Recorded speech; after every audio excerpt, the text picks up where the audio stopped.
kebajikan. Selamat siang yang terhormat kepada Bapak Didik Suhari Jadi selaku dosen pengampu mata kuliah Bahasa Indonesia dan teman-teman yang saya cintai dan saya sayangi. Perkenalkan kami dari kelompok 1 yang beranggotakan saya sendiri Alvan Hoiri, Diki Yoga, Dirga Arya, Friani Gosiatil, Masitoh, Kevin Juliana Diviansyah, Livirna Putri Harwika, Tarsa Septa, dan Sani Fitriani. Di sini kami akan mempresentasikan hasil diskusi kami yang bertemakan pendidikan berpengaruh terhadap tingkat pengangguran. Sebelum saya buka acara pada hari ini, saya akan membacakan acara yang akan kita lalui ke depan. Yang pertama, pembukaan. Kedua, penyampaian materi oleh penyaji. Ketiga, sesi tanya jawab, diskusi kesimpulan, dan yang terakhir, penutup. Baik, untuk membuka acara pada hari ini, marilah kita berdoa agar acara hari ini dapat berjalan dengan lancar menurut agama dan keyakinan masing-masing. Berdoa mulai.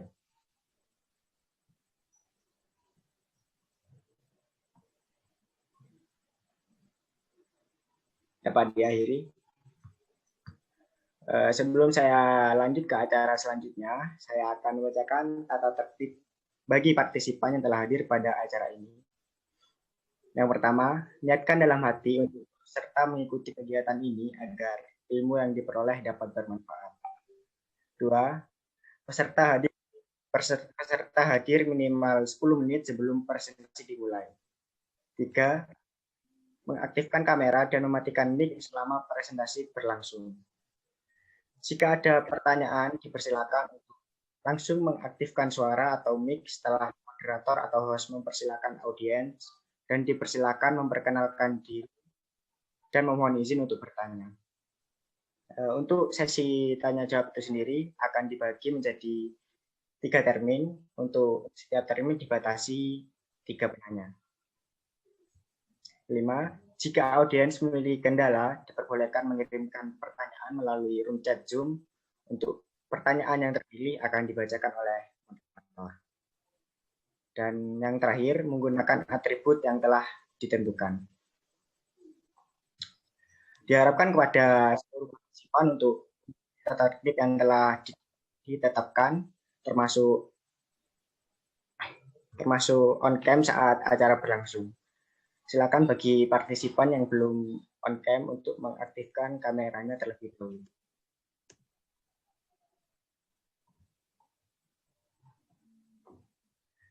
Baik, kita lanjut ke acara yang kedua, yaitu penyampaian materi oleh dari Sani Fitriani. Kepadanya dipersilakan.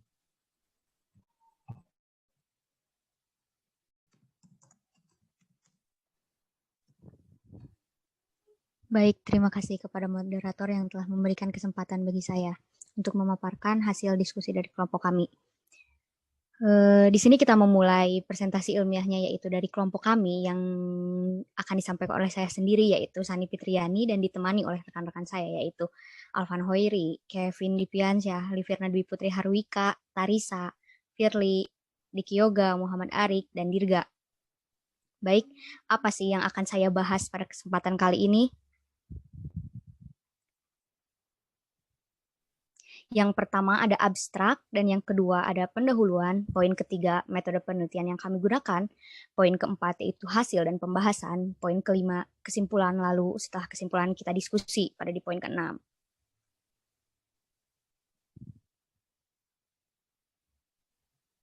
Next, teknisi. Untuk abstrak. Abstrak merupakan gambaran umum gitu secara keseluruhan, secara universal, kemana sih arah makalah kita tuh dibawa, kemana sih alurnya tuh kemana. Nah, pada makalah kami ini, abstraknya tuh merupakan bahwa pendidikan merupakan modal bagi sumber daya manusia yang dapat meningkatkan kemampuan secara formal maupun keterampilan sumber daya manusia, sehingga lebih memudahkan sumber daya manusia tersebut dalam mencari pekerjaan karena mempunyai nilai daya saing yang tinggi dan berakibat pada berkurangnya tingkat pengangguran, khususnya yang ada di Indonesia. Makalah ini bertujuan untuk mengkaji mengenai tingkat pendidikan apakah dapat memengaruhi terhadap tingkat pengangguran. Karena setiap orang memiliki tingkat pendidikan yang berbeda-beda, hal tersebut mempengaruhi kemudahan seseorang juga dalam mencari pekerjaan seperti itu.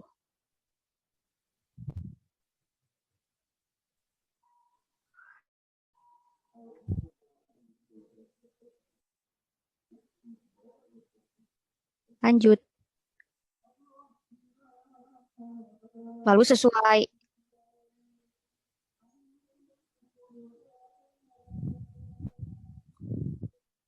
teknisi lanjut. Mohon maaf sebelumnya masih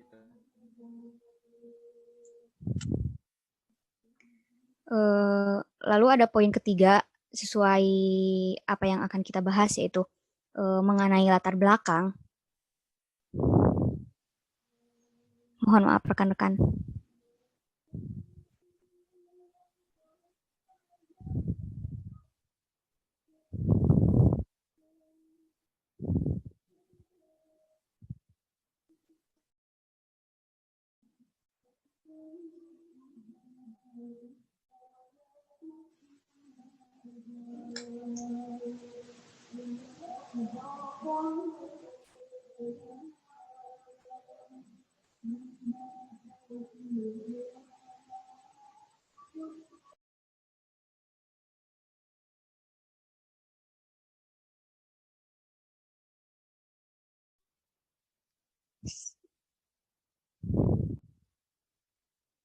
Mohon maaf, mohon izin.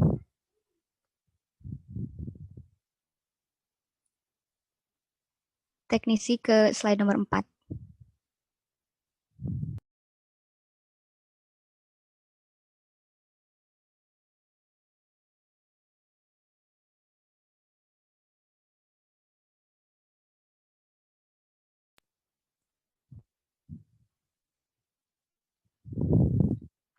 Baik, terima kasih. Mohon maaf ada kendala sedikit ya. Lalu latar belakang ini, kenapa sih kelompok kami mengambil judul makalah ini, mengambil judul ini dalam makalah kami?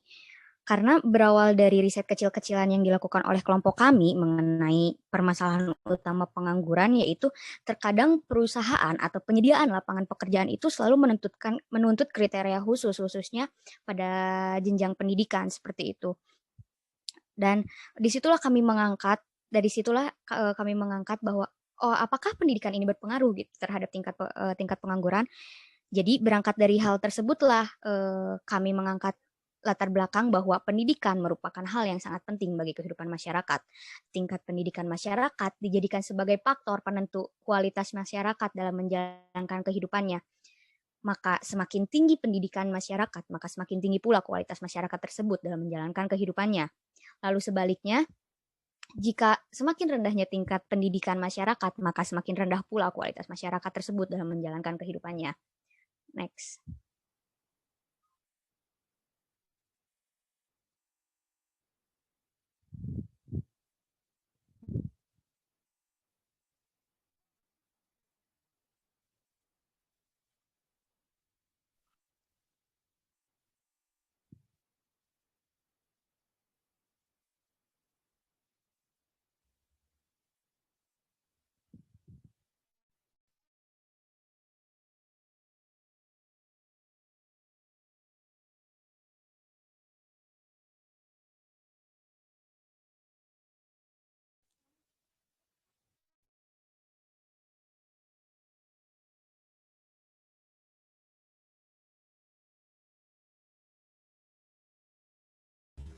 Mohon maaf sebelumnya panitia. Mohon maaf sebelumnya. Ini ada kawan yang belum di-admit ini. Sekian, terima kasih. Penyaji makalah masuk. Lanjut pada penelitian untuk menunjang keselesaian makalah kami itu, yaitu dengan studi pustaka. Dalam penulisan makalah ini kami menggunakan studi pustaka yang instrumennya itu media internet yang digunakan untuk menunjang keselesaian dan kecakapan kami dalam menyelesaikan makalah ini. Next.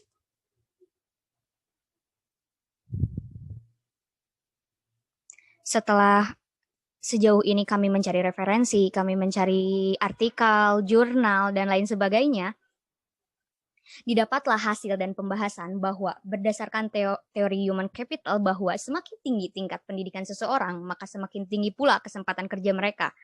Dari teori tersebut, banyak orang yang berpikir bahwa jika seseorang tidak dapat masuk dalam dunia lapangan pekerjaan di Indonesia, maka ia harus memiliki pendidikan yang jauh lebih tinggi dari itu. Maka dari asumsi tersebut, muncul asumsi baru bahwa semakin tinggi tingkat pendidikan seseorang, maka akan sedikit juga tingkat pengangguran gitu yang ada di negara, bahkan misalkan di negara Indonesia juga.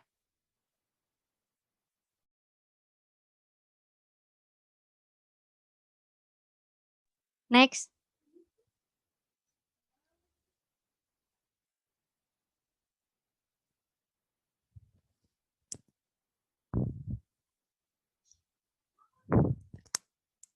Jadi kesimpulannya dari perjalanan panjang yang diringkas secara singkat oleh kelompok kami pada kesempatan kali ini, bahwa antara pendidikan dan pengangguran itu sangat keterkaitan karena dilihat dari kriteria suatu penyedia lapangan, mereka menentukan skill yang didapat dari tingkat pendidikan yang sesuai dengan ketentuan.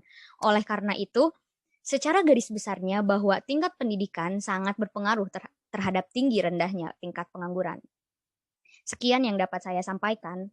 Mohon maaf bila ada kesalahan ataupun gangguan, karena umumnya kami masih dalam proses belajar. Terima kasih. Baik, terima kasih kepada Saudari Sani Fitriani yang telah menyampaikan hasil makalah dengan sangat baik. Kita lanjut ke acara yang ketiga, yaitu sesi tanya-jawab. Dari penjelasan oleh Saudari Sani Fitriani, jika ada yang ingin ditanyakan, dipersilakan untuk disampaikan. Saya buka termin pertama untuk 3 orang penanya.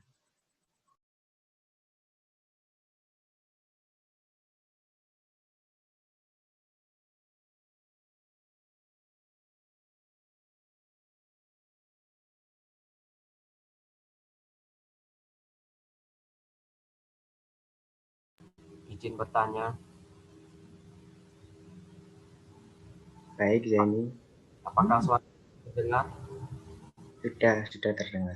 Ini sebelumnya mohon maaf ya, background saya ini agak kurang itu karena di tempat saya ini ada pemadaman listrik, jadi agak begini. Ya, tidak masalah, Zeni.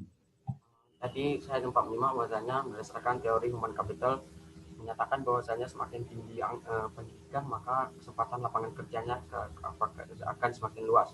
Jadi yang saya ingin tanyakan adalah bukankah suatu pekerjaan itu ditentukan oleh IQ dari seseorang yang merupakan faktor lain dari pendidikan. Contohnya saja seorang tokoh dunia yaitu Albert Einstein. Kita tahu bahwasanya Albert Einstein itu pernah di DO dari kampus karena dia dianggap seolah-olah tidak wajar seperti orang gila. Tetapi setelah dia merumuskan penemuannya dan lain, ia kemudian didombakan sebagai seorang ahli di dunia. Contoh yang kedua kita bisa lihat di Archimedes, yaitu seorang penemu hukum Archimedes, yang bahwasanya Archimedes itu pernah keluar dari kamar mandi dengan tidak memakai baju. Jadi yang ingin saya pertanyakan adalah, bukankah IQ itu lebih mendukung untuk seseorang mendapatkan pekerjaan dibanding dengan pendidikan? Cukup, terima kasih. Baik, terima kasih Saudara Zeni untuk pertanyaannya. Bagi penanya yang lain, jika ada pertanyaan silakan disampaikan.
Silakan bagi teman-teman yang ingin bertanya untuk meng-unmute mic-nya.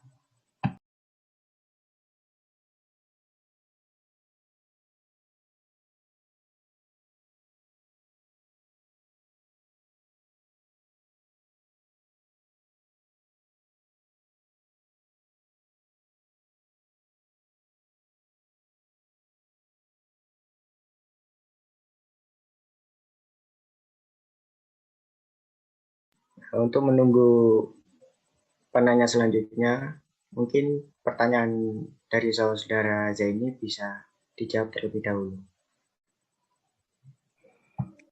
Sani Fitriani izin masuk. Silakan. Izin menjawab dari ini. Saya ulang pertanyaannya, bahwa bukankah IQ lebih utamakan daripada umumnya Zaini menanyakan bahwa IQ itu lebih utamakan perannya dalam mencari pekerjaan seperti ini, Zaini. Kita harus bisa membedakan antara penyedia pekerjaan dan pencipta pekerjaan seperti itu. Albert Einstein dan penemu teori Archimedes itu bukan menyediakan lapangan, tapi mereka itu menciptakan teori lapangan seperti itu. Jadi tetap, jadi dari hasil riset kami, dari hasil riset makalah kami, bahwasanya teori human capital ini sudah sangat relate dengan keadaan saat ini, bahwasannya kami selalu menemukan bahwa setiap melamar pekerjaan selalu ada kriteria khususnya untuk pencapaian pendidikan. Adakah minimal pendidikannya, taraf umurnya, tapi pendidikan ini selalu ada khususnya gitu, dicantumkan di kriteria penerima kerjaan. Oleh karena itu, antara IQ dan pendidikan itu memang berkesinambungan, namun jadi namun itu beda perannya gitu, berkesinambungan namun beda peran. Kayak orang yang memiliki IQ tinggi itu bukan dikatakan pintar tapi dikatakan cerdas. Tapi orang yang berpendidikan itu memiliki pola pikir juga yang cerdas. Jadi ada cerdas yang berbeda di antara orang yang berpendidikan dan orang yang ber-IQ seperti itu. Jika dihubungkan dengan Albert Einstein dan Archimedes itu, mereka tidak menyediakan lapangan pekerjaan, tapi mereka menciptakan teori untuk memudahkan seseorang dalam bekerja, seperti itu. Jadi IQ itu bisa menolong kita dalam melakukan pekerjaan, bukan IQ itu menolong kita dalam membukakan lapangan pekerjaan, seperti itu. Zaini, terima kasih. Apakah sudah bisa diterima jawabannya, Saudara Zaini?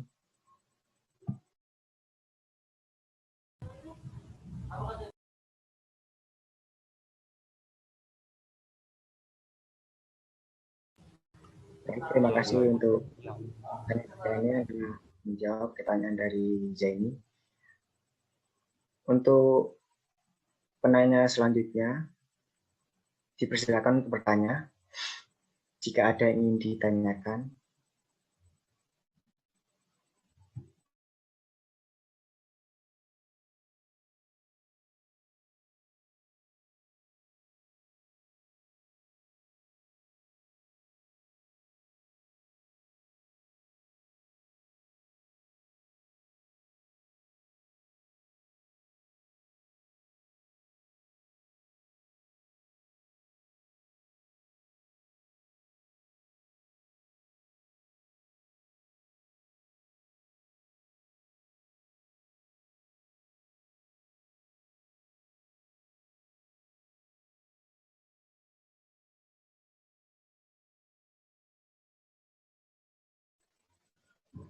apakah ada yang ingin ditanyakan, teman-teman?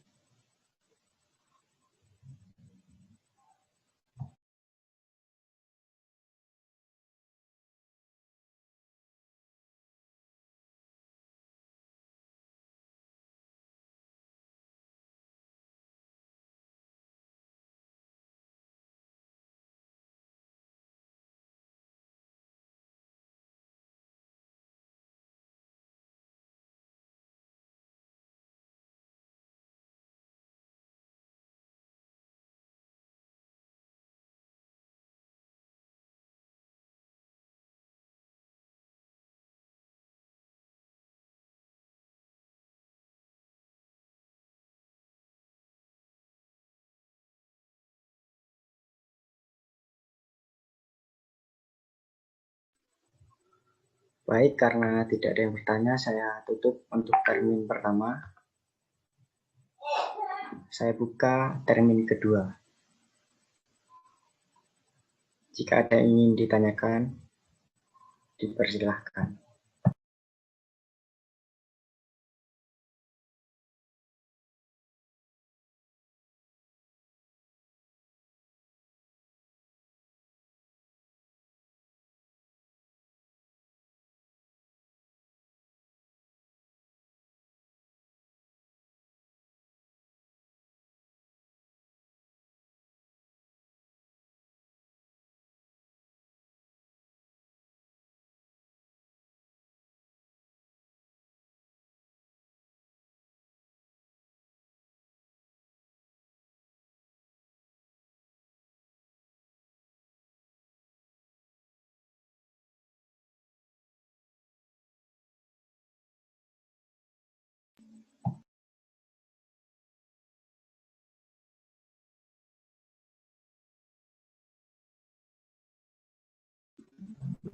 Baik, karena tidak ada yang bertanya, saya tutup termin kedua. Saya buka termin ketiga. Jika ada yang ingin ditanyakan, mohon disampaikan.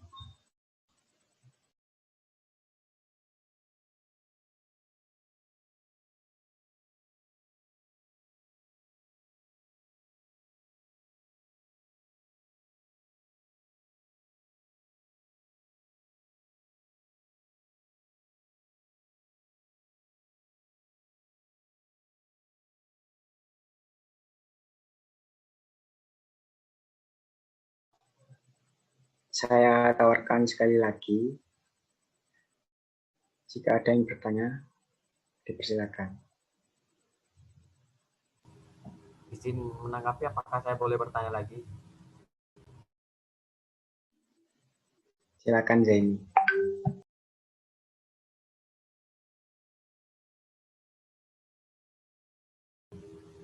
Tadi berdasarkan paparan yang telah disampaikan oleh saudari Sani Fitriani, bahwasanya mengatakan bahwasanya pendidikan ya, masalah pendidikan. Jadi saya ingin tanyakan, mengapa bangsa Indonesia ini sangat sulit sekali mempercayakan anak bangsanya yang telah pendidikan tinggi, khususnya di bidang teknologi. Contohnya begini, dulu pada masa B.J. Habibie, saat beliau telah menyelesaikan S3 sekolah di Jerman, lalu ingin pulang ke Indonesia, itu sempat bahwasanya ada orang Indonesia itu yang tidak mempercayai bahwasanya B.J. Habibie itu bisa membuat pesawat itu. Kenapa bahasa Indonesia susah kali menerima yang seperti itu? Padahal pendidikannya itu sangat rumit. Ini apakah ada masalah dengan pendidikannya atau ini hanya sekedar butuh pembuktian masyarakat bahwa apa yang telah dia pelajari semasa dalam pendidikannya? Sekian dan terima kasih.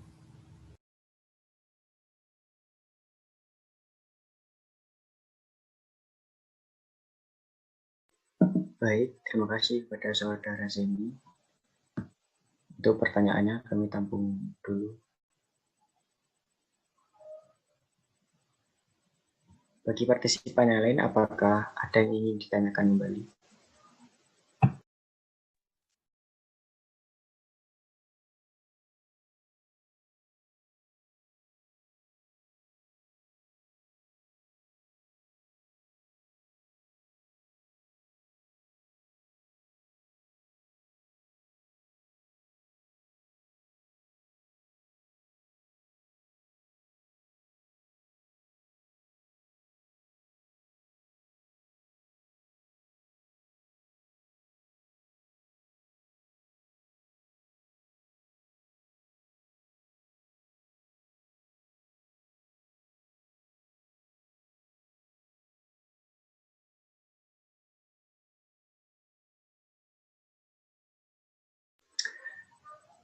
Baik, karena tidak ada yang bertanya, mungkin pertanyaan dari saudara Zaini bisa dijawab terlebih dahulu.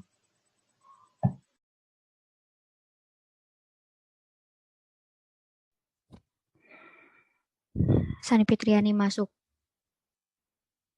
Baik, Ada sebelumnya, apakah ada rekan-rekan saya yang ingin menjawab pertanyaan Zaini? Saya memberi kesempatan.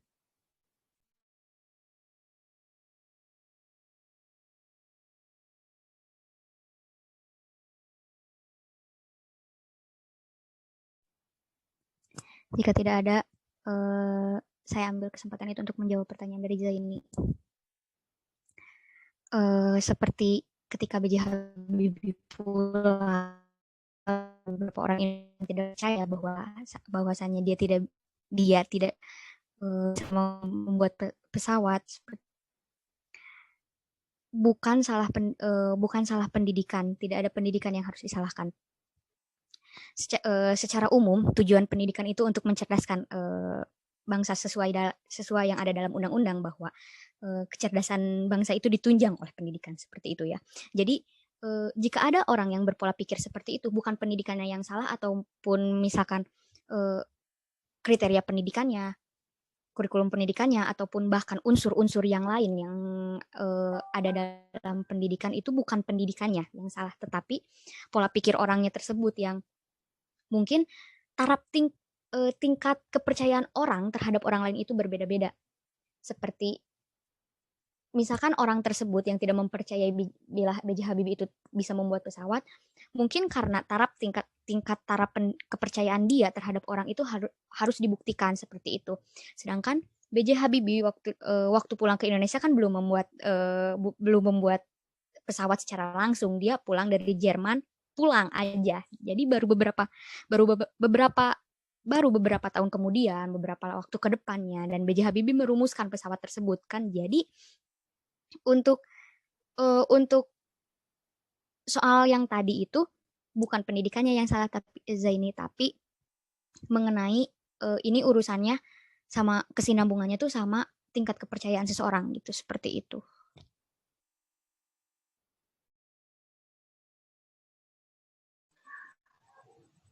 Apakah jawaban dari saudari Zaini bisa diterima?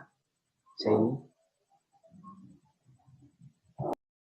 Untuk jawabannya bisa, tapi kalau untuk yang apa ya, yang tadi penjelasan mengenai apa semacam di pulang Indonesia itu belum buat suatu itu saya rasa tidak. Kalau untuk jawabannya saya terima, bagus.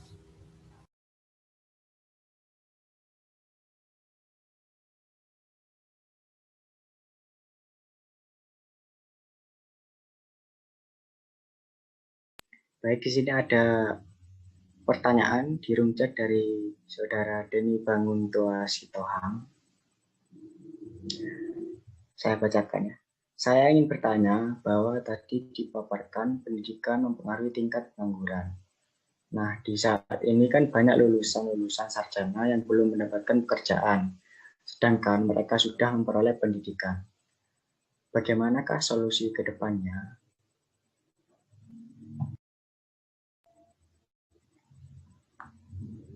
Baik, untuk penanya tinggal satu kesempatan lagi. Apabila ada yang ingin ditanyakan, bisa disampaikan melalui room chat.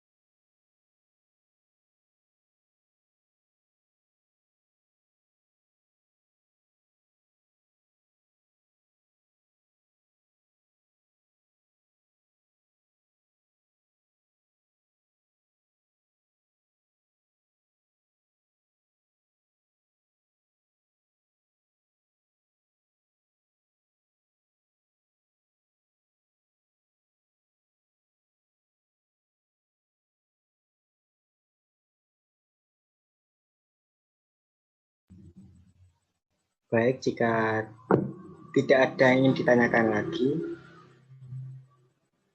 saya tutup termin ketiga. Untuk pertanyaan dari saudara Denny Banguntoa Sitohang, mungkin bisa dijawab.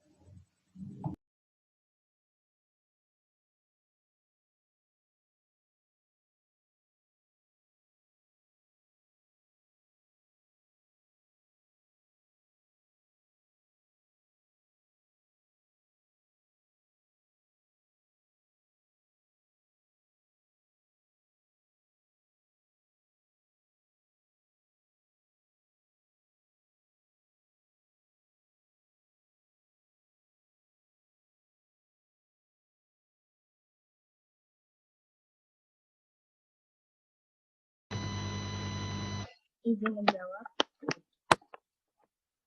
Ya. Jika sudah dapat dilanjutkan kelompok 2.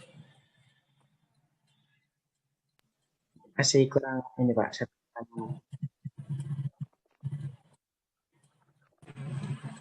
Baik, Saudara Livirna, dipersilakan. Baik, terima kasih moderator. Saya Livirna Dwi Putri Andika ingin menjawab pertanyaan dari Denny Bangun Tua Citohang. Mohon maaf, mungkin menurut saya setiap instansi pekerjaan itu memiliki kriteria dan kebutuhan para pekerja yang berbeda-beda. Mungkin orang tersebut masih belum masuk dalam kriteria dalam instansi pekerjaan tersebut. Juga tergantung dari usaha dan doa kita. Setiap orang juga mungkin satu kali coba ngelamar pekerjaan ya agak langsung keterima atau langsung kita dipanggil untuk interview atau semacamnya. Jadi tergantung pada diri kita kembali gitu. Jadi kita usaha lagi, terus kita cari instansi pekerjaan yang lainnya gitu. Jadi intinya jangan berputus asa untuk mencari lapangan pekerjaan atau lowongan pekerjaan. Baik, terima kasih. Izin menambahkan boleh? Silakan Zaini. Baik, saya pertama kali saya agree dengan pendapat yang dipaparkan oleh saudari Livirna Dwi Putri Andika. Ini saya ingin menambahkan bahwasanya tadi pertanyaan dari Denny mengenai masalah banyaknya lulusan S1 misalnya yang masih mengangguran. Nah, kalau menurut versi saya sendiri itu jauh-jauh hari sebelum kita kuliah itu kita harus punya namanya on target. Artinya apa? Target kita itu semacam kita punya cita-cita, misalnya selesai, misalnya saya ingin menjadi dosen, itu kita harus punya yang namanya target kita menjadi dosen. Bagaimanapun caranya, kita harus berusaha, belajar, dan berdoa agar target kita itu selesai. Nah, yang kedua, penyebab lulusan itu tidak memiliki pekerjaan, itu kurangnya soft skill. Kita tahu sendiri bahwa di zaman revolusi industri 4.0 itu yang namanya soft skill sangat diperlukan. Karena di mana-mana pekerjaan, itu soft skill yang lebih diutamakan dibanding dengan hard skill. Merupakan hard skill adalah jembatan menuju yang namanya soft skill. Sekian, terima kasih. Baik, terima kasih kepada Saudara Livirna dan Zaini yang telah menjawab pertanyaan dari Denny Bangun Tua Citohang.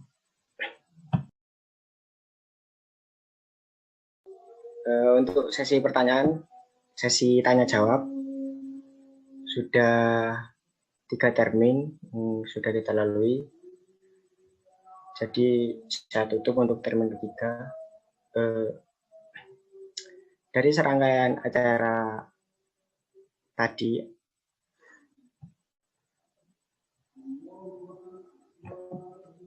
kesimpulannya akan disampaikan oleh notulen. Untuk notulen dipersilakan. Baik, terima kasih kepada moderator. Di sini saya akan menyampaikan kesimpulan dari kelompok 1. Dari tema yang kita ambil, yaitu pendidikan terhadap tingkat pengangguran, dari pengertian pendidikan sendiri, menurut secara bahasa, pendidikan merupakan usaha sadar untuk menyiapkan peserta didik melalui kegiatan bimbingan, pengajaran, atau latihan bagi perannya di masa yang akan datang. Pendidikan menurut KBBI, pendidikan diartikan sebagai proses pembelajaran bagi individu yang bertujuan untuk mencapai pengetahuan serta pemahaman yang lebih tinggi mengenai objek-objek tertentu. Pengetahuan diperoleh secara formal sehingga mengakibatkan individu memiliki pola pikir serta perilaku sesuai dengan pendidikan yang telah diperolehkan.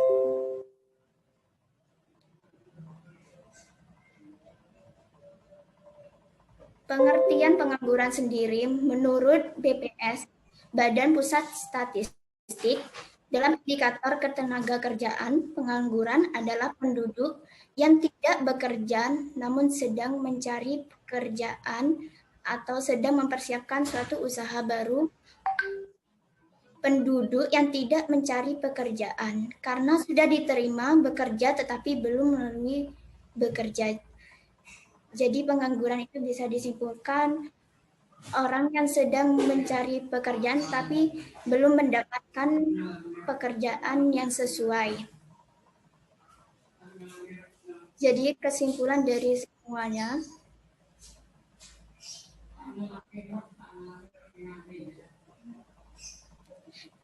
antara pendidikan dan pengangguran itu sangat berkaitan karena dilihat dari kriteria suatu penyedia lapangan pekerjaan, mereka menuntut skill yang didapat dari tingkat pendidikan tersebut sesuai dengan ketentuan yang akan didapatkan dari perusahaan tersebut. Oleh karena itu, secara garis besarnya bahwa tingkat pendidikan itu sangat berpengaruh terhadap tinggi rendahnya tingkat pengangguran. Jadi, untuk mengatasi tingkat pengangguran yang semakin tinggi, yang pertama harus diperbaiki, yaitu tingkat pendidikan, yang dimana itu bisa membuat seseorang lebih terbuka dalam mencari pekerjaan. Jadi bukan hanya karena tingkat pendidikannya lebih tinggi dapat mengubah pola pikir dari seseorang sehingga dapat bekerja lebih maju. Terima kasih, saya kembalikan kepada moderator. Baik, terima kasih kepada Saudari Firliani yang telah menyampaikan kesimpulan pada acara hari ini. Tidak terasa kita sudah sampai di penghujung acara. Terima kasih kepada kelompok 1 yang telah menyampaikan hasil makalahnya dan menjawab seluruh pertanyaan dengan baik. Terima kasih juga kepada partisipan yang telah hadir. Kami dari kelompok 1 minta maaf apabila ada kesalahan karena kami juga masih dalam proses belajar. Tetap jaga kesehatan dan jangan lupa bahagia. Wassalamualaikum warahmatullahi wabarakatuh.